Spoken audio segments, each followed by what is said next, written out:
தமிழ்நாட்டிலே படித்து முடித்துவிட்டு இந்த நாட்டிற்கு சேவை செய்வதற்காக கோடிக்கணக்கான இளைஞர்கள் தகுதியோடு காத்து கொண்டிருக்கின்ற கவலை நம் எல்லோருக்கும் உண்டு.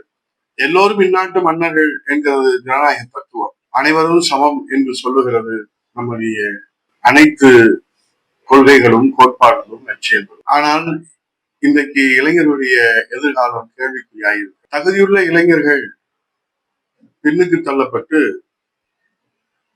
மனத்தால் மதிப்பீடு செய்வது மறைந்து போய் பணத்தால் மதிப்பீடு செய்கிற கரிகாலம் இந்த காலம். இந்த கரிகாலத்திலே இளைஞர்களுடைய எதிர்காலம் என்ன ஆகும்?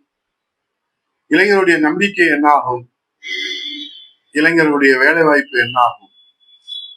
வறுமை ஒழிப்பு என்ன ஆகும்? நாட்டின் வளர்ச்சி என்ன ஆகும் என்கிற கேள்வி எழுந்திருக்கிறது.